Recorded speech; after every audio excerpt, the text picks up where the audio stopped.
Thank you, first of all, Mayor Parker, for your leadership. No matter how many good headlines I get, I always feel like I'm the lesser of two mayors when we're on the same program.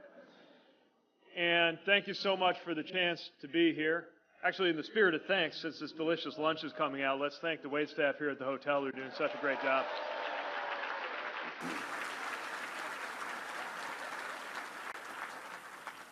And thanks to everyone who is part of Victory for the work that you do to advance the cause of equality in our country through LGBTQ representation in our national political life. It is so moving, having been at this same event a couple years ago, to see Danica Rome again, who was running at the time, and who wins, by the way, because of a laser-like focus on the needs of her constituents. She saw me across the room, she bounded up to me, and these are the words that really warm a mayor's heart. She says, "I got to talk to you about something. Integrated stormwater management. What are you doing in South Bend?" And to see what has become possible in 2 short years, that as Mayor Parker said, we've quadrupled the number of elected officials in state houses who are openly trans, and that's just the beginning. To see what just happened up the road from South Bend with Lori Lightfoot becoming mayor. To see an out gay governor in the state of Colorado. To see an out bisexual legislator on stage here with Katie Hill and so many others that it is literally impossible to name, and that's a very good thing, because that means we're getting somewhere, but we're not there yet. My name is Pete Buttigieg, for understandable reasons, better known as Mayor Pete, and lately, I think still better known as the husband of Chasten Buttigieg.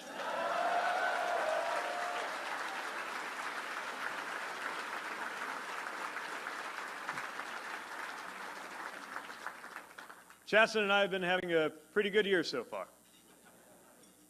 I'm not surprised that our message is resonating. I've always believed in our message, but I'd be lying if I didn't admit to you that I'm a little surprised by the trajectory that we're on, by the speed of it. But then again, nothing is more common to the American political experience than watching things change quickly, for better and for worse, and very often for better.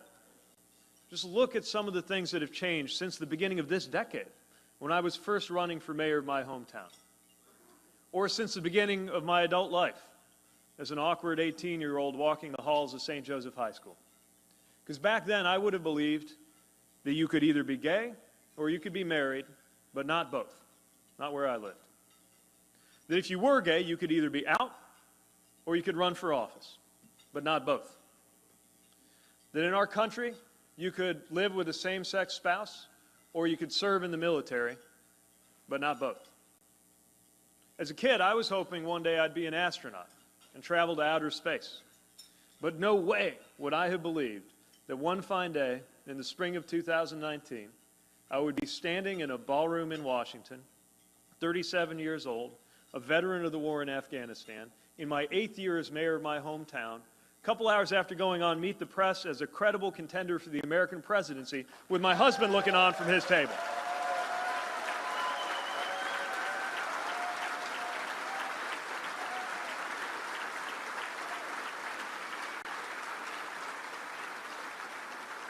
It's amazing what's changed just in my young lifetime.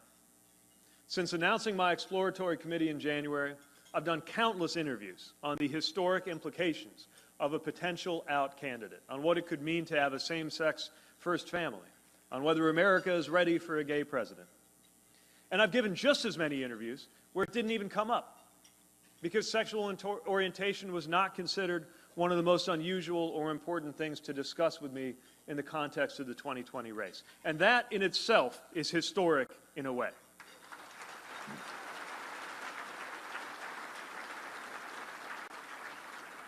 When I came out in 2015, it was for the simple reason that I was finally ready. I had been wrestling with my sexuality for years. And if I had not deployed to Afghanistan, I might never have found the courage to come out. But there's something that happens to you when you write a letter and put it in an envelope and write "just in case" on the outside and leave it where your family can find it if they have to. It forces you to realize that you only get one life. You only get to be one person, And so I knew when I did come home safely in 2014 that it was just going to be a matter of time. Inconveniently, that time came in the middle of my re-election campaign. It came while Mike Pence was governor of Indiana.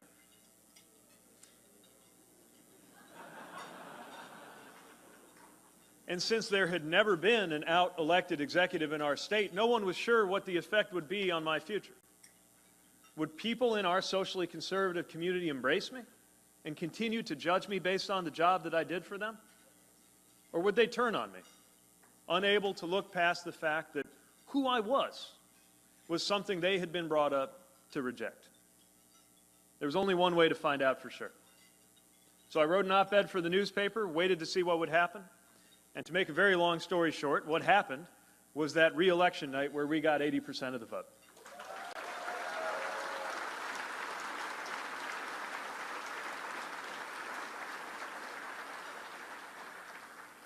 I got a lot of questions about why I came out when I did, whether it was designed to serve some purpose.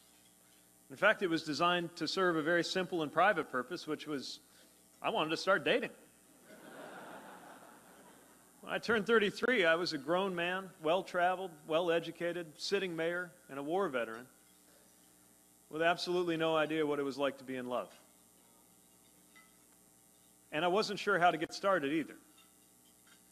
So I did what people my age do, use the internet. I got friends tell me pick out the right photos, set up online profiles, started lining up dates. One day I was skimming through profiles on an app, possibly not the app you're thinking of.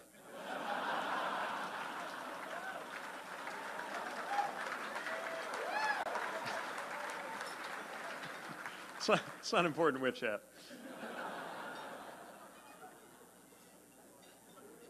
But I looked at that little screen on my phone and I saw this smile, this guy. And I clicked the button on the right because I had to meet him. And one of the best things about these last couple months has been watching America meet him too and start to fall for Chasten just like I did. And I think he ought to stand up for a minute because he's right there.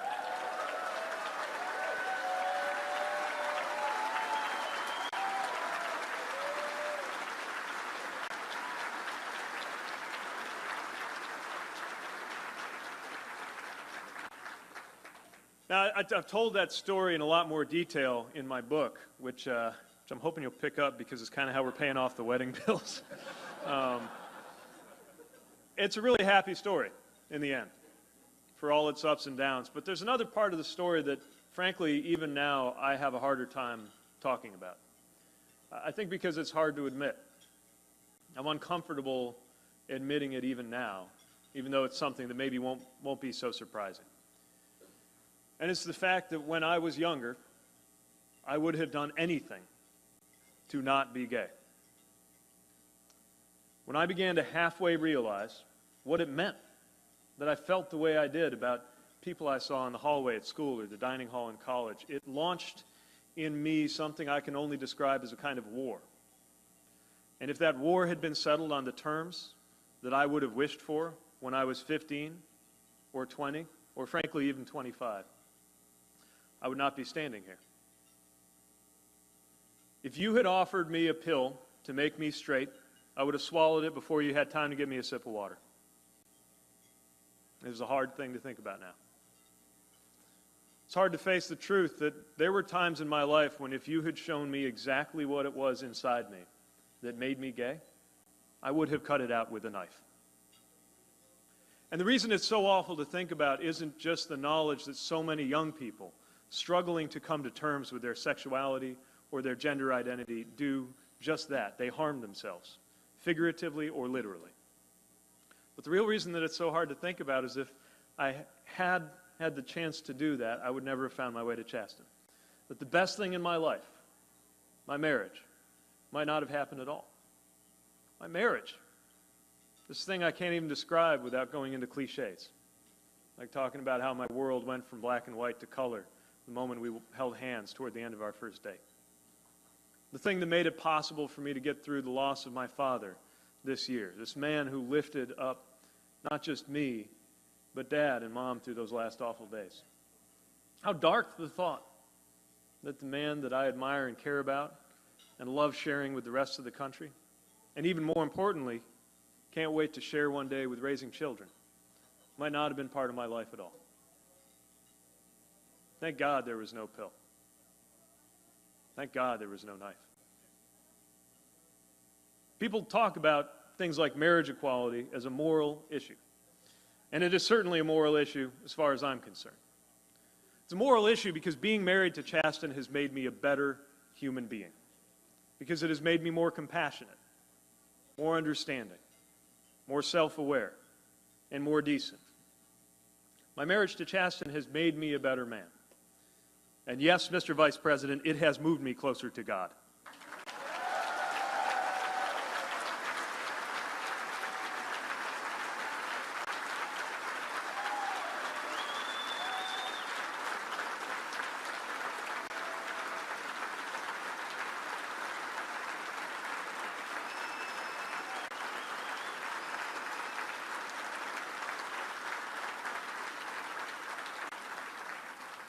You may be religious and you may not.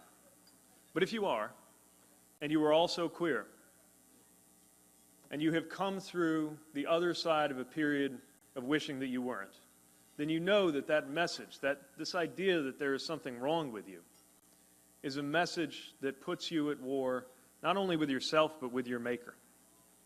And speaking only for myself, I can tell you that if me being gay was a choice, it was a choice that was made far, far above my pay grade.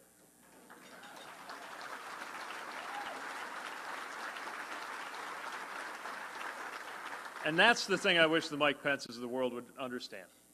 That if you got a problem with who I am, your problem is not with me. Your quarrel, sir, is with my Creator.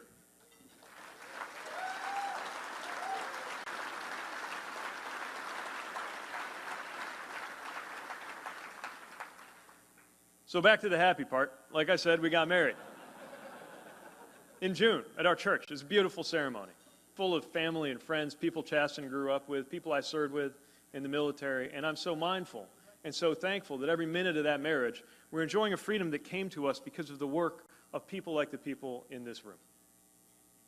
People who saw to it that the cause of LGBTQ equality, that LGBTQ representation was advanced year by year by year. And that's why I stand here not just as a politician who has benefited from the support of the Victory Fund, but as a loving husband saying thank you, thank you, thank you for what you do in this struggle to bring us all that freedom.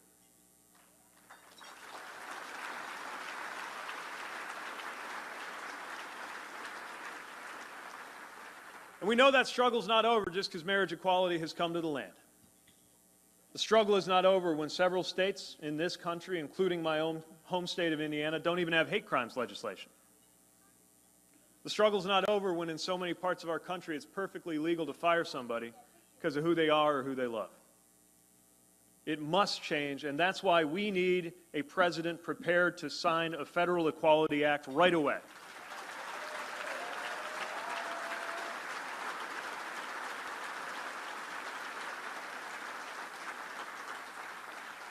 Struggle is not over when transgender troops, ready to put their lives on the line for this country, have their careers threatened with ruin one tweet at a time by a commander-in-chief who himself pretended to be disabled in order to get out of serving when it was his turn.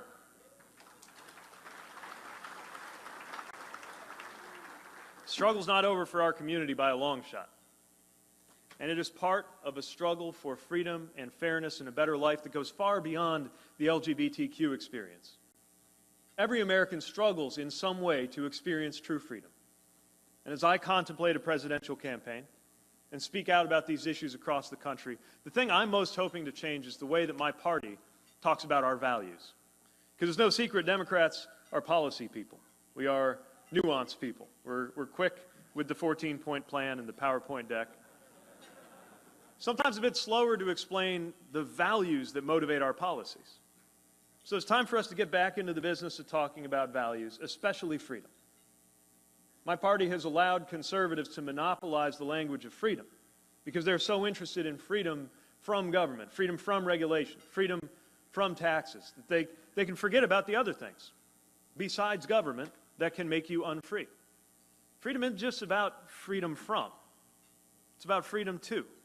Not just freedom from regulation, but freedom to live a life of your choosing. And the LGBTQ experience is a prime example of why that matters.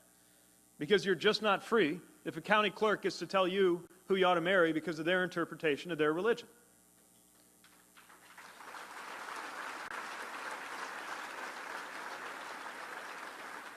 Just like you're not free if you're unable to start a new business because leaving your old job means losing your health care.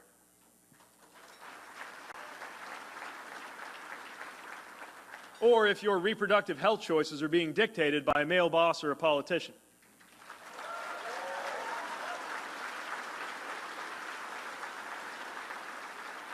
So I want to see our country talking, our party talking a lot more about freedom and democracy and security, which, by the way, in the 21st century is an awful lot more complex than putting up a wall from sea to shining sea. We need a new vocabulary and a new bold vision, and the big idea of my entering the 2020 conversation is that the best way to get a new vocabulary for our values is to elevate a new generation of leaders.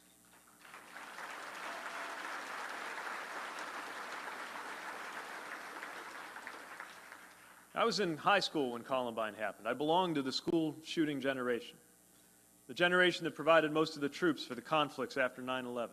The one that's going to be on the business end of climate change for the rest of our lives, and could be the first in American history to be worse off than our parents economically by the time I reach the current age of the current president in 2054.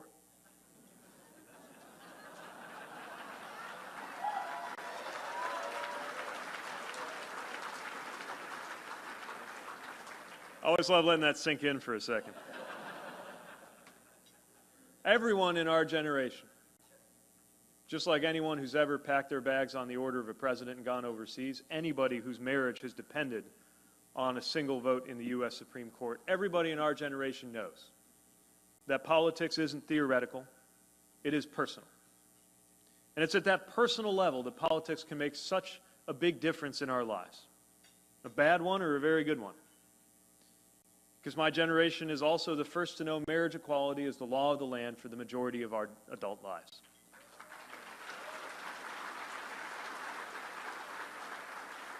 That didn't just happen.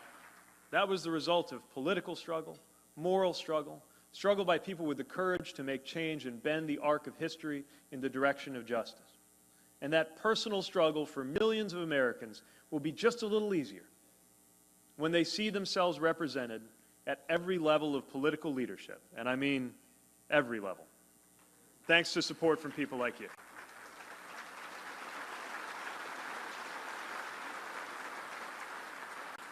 So here we are. It's 2019, America's in big trouble, and we need a fresh start. And yet I am as optimistic as ever, because, as every candidate who's been supported by this effort knows, candidates who often made a difference whether they won or not, just by being on that ballot, made a difference before the first vote was cast. Running for office, at the end of the day, is an act of hope.